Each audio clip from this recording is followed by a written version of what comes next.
जंतर मंतर, जहां हिंसक प्रदर्शन के दौरान तो सड़क पर भारी भीड़ दिख रही थी, लेकिन पर्दे के पीछे एक ऐसा नेटवर्क काम कर रहा था जिसे आम लोग अपनी आंखों से देख नहीं पा रहे थे। जी हां, वही नेटवर्क जिसकी चर्चा पहले हांगकांग, ईरान और म्यांमार के बड़े प्रदर्शनों में हो चुकी है।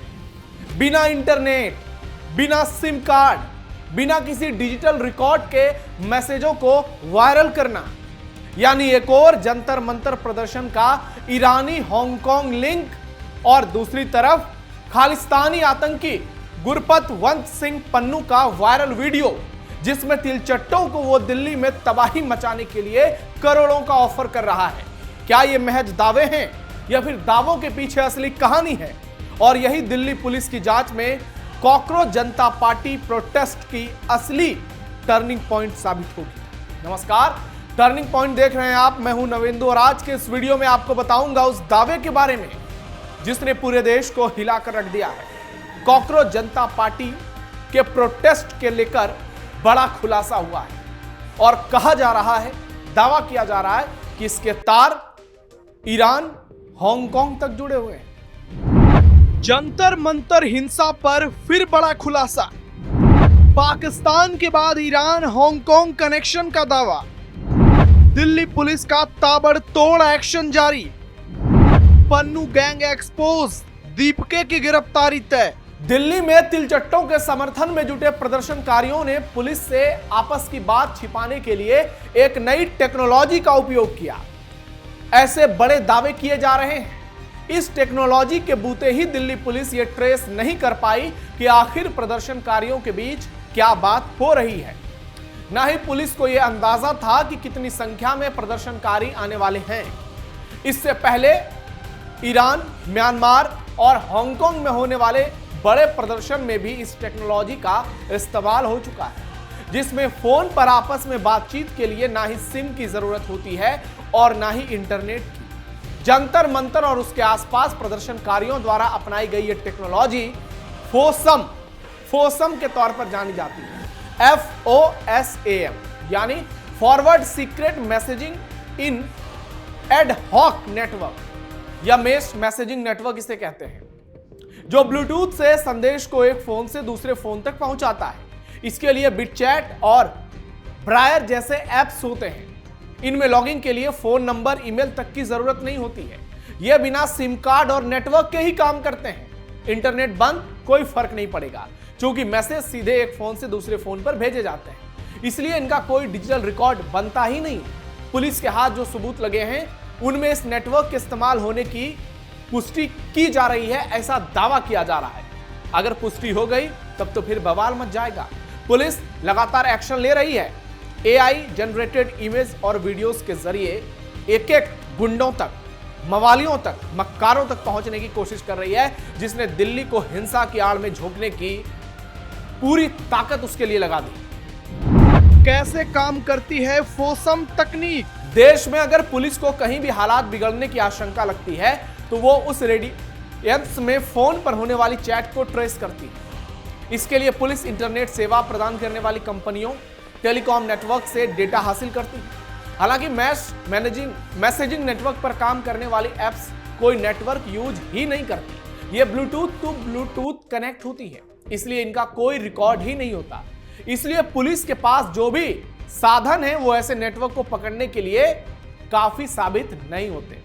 इस टेक्नोलॉजी से किसी के पास मैसेज भेजने के लिए उसके फोन में ऐसे ऐप होने चाहिए जो मेश नेटवर्क पर काम करते हैं। एक फोन से दूसरे फोन पर भेजे गए मैसेज को हाफ बॉय और हाफ रेले कहा जाता है।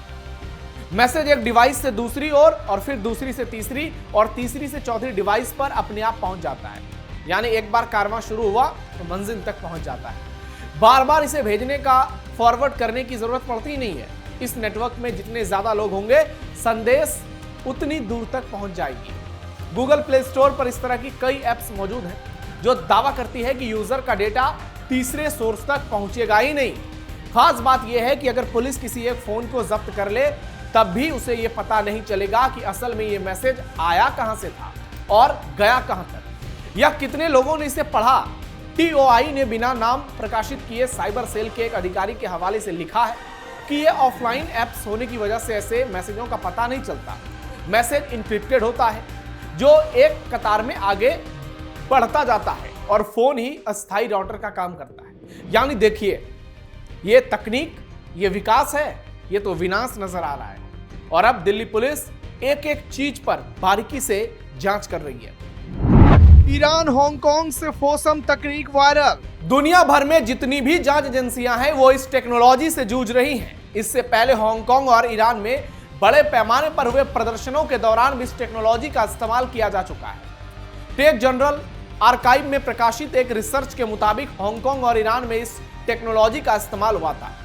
डेनियल शाइट्स, क्रिस्टोफ कोइजानोविक और थोर्स्टन की ओर से किए गए रिसर्च में फायर चैट और ब्रिज फ्राई जैसे एप्स के नाम भी बताए गए।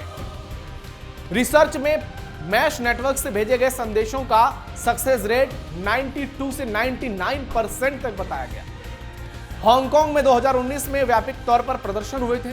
यह विरोध प्रत्यर्पण कानूनों के विरोध में था, जिसमें लाखों लोग सड़क पर उतरे थे। प्रदर्शन के दौरान निगरानी से बचने के लिए लोगों से ब्रिज फाई और फायर चैट जैसी एप्स का इस्तेमाल किया गया था। अगस्त 2019 में ब्रिज फाई ने एक रिपोर्ट जारी की थी कि हांगकांग में उसके डाउनलोड में भारी उछाल आया था।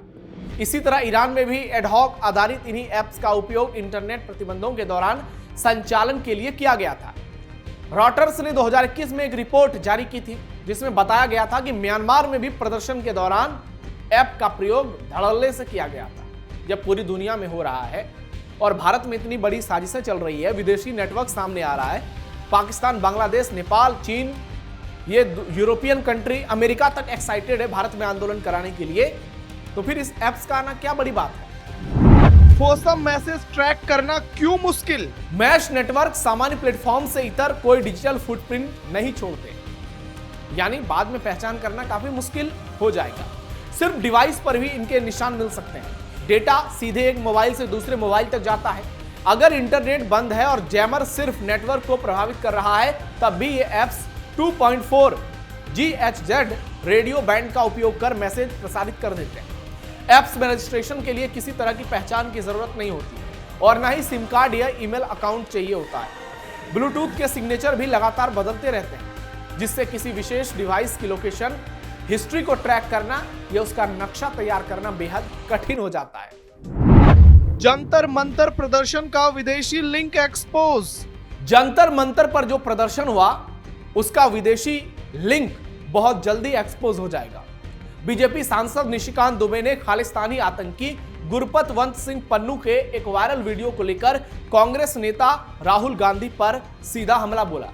साथ ही कॉकरोच जनता पार्टी के प्रोटेस्ट को लेकर भी कई गंभीर सवाल उठाए। पन्नू के वीडियो से यह सीधा जाहिर होता है कि पन्नू और सीजेपी यानी कॉकरोच की जूम मीटिंग हुई और वो सीजेपी को फंड करने वाला है, ऐसा उसने दावा किया। निशिकांत दुबे ने सोशल मीडिया प्लेटफॉर्म एक्स पर कई सवाल उठाते हुए सीधे तौर पर हमला बोला और लिखा, पैसे कहां से आ रहे हैं, साजिश क्या है, पिछले 20 दिनों में राहुल गांधी जी विदेश यात्रा में किन किन लोगों से मिले, असली खिलाड़ी कौन। उनका यह पोस्ट उस वायरल वीडियो के बाद आया है जिसमें खालिस्तानी आतंकी गुरपतवंत सिंह पन्नू सीजेपी नेताओं के साथ कथित जूम बैठक और आर्थिक मदद का दावा करता हुआ दिखाई दे रहा है।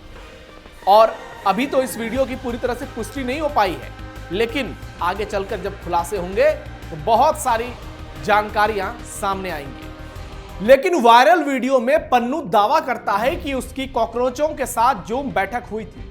वो ये भी कहता है कि सिख फॉर जस्टिस SFJ कॉकरोचों को भारत को छोटे छोटे हिस्सों में बांटने के मकसद से करीब 10 करोड़ रुपए, 10 लाख डॉलर की मदद देगा। वीडियो में पन्नू कहता है कि दिल्ली और मोदी का पतन तय है। इसके साथ ही वो ये भी दावा करता है कि सिर्फ सरकार बदलना समाधान नहीं है, बल्कि भारत का बंटवारा ही उसका मकसद है। इन्हीं दावों का हवाला देते हुए निशिकांत दुबे ने राहुल गांधी की हाल की विदेश यात्राओं पर भी सवाल उठाए। उन्होंने पूछा कि इन यात्राओं के दौरान राहुल गांधी किन लोगों से मिले और क्या इन घटनाओं के बीच कोई संबंध है। दुबे ने पूरे मामले को लेकर साजिश की आशंका जताई और असली खिलाड़ी कौन जैसे सवाल उठाए। कॉकरोचों की ओर से भी इन आरोपों पर कोई आधिकारिक प्रतिक्रिया सामने नहीं आई, लेकिन सोचने वाली बात है कि कभी पाकिस्तानी कनेक्शन, कभी पन्नू की वीडियो और भारत में आंदोलन और विदेशी लिंक का इतिहास देखते हुए किसी भी संभावनाओं से इनकार नहीं किया जा सकता। ऐसे में हांगकांग के फोसम फॉर्मूले की जांच दिल्ली पुलिस कर रही है और बहुत जल्द बड़ा खुलासा होगा। साथ ही यह भी खुलासा हो जाएगा कि पन्नू ने दिल्ली में तिलचट्टों को कितने पैसे दिए। और ये देखिए आप किस तरीके से खालिस्तानी नेटवर्क के तार यहां जुड़ गए। यानी जो लोग बातें कर रहे हैं इन तिलचट्टों के समर्थन में, वो आपको गुमराह कर रहे हैं। मोदी को बदनाम करने के लिए, भारत को इंटरनेशनल मंच पर बदनाम करने के लिए इस आंदोलन को समर्थन दिया जा रहा है, अमेरिका, कनाडा से लेकर हांगकांग, ईरान तक से, ताकि मोदी पूरी तरह से बर्बाद हो जाएं, भारत का लोकतंत्र पूरे विश्व में शर्मसार हो जाए। लेकिन भारत बहुत मजबूत है, इन तिलचट्टों से, इन आतंकियों से, इन दंगाइयों से डरने वाला नहीं है। सरकार ने रुख साफ कर दिया कि धर्मेंद्र प्रधान का इस्तीफा नहीं होगा, सारी मांगे मानी जाएंगी और कुछ पर विचार किया जाएगा। लेकिन यह प्रदर्शन रुक नहीं रहा है, इससे आप समझ सकते हैं आने वाले दिनों में इस पर कितने बड़े खुलासे होंगे।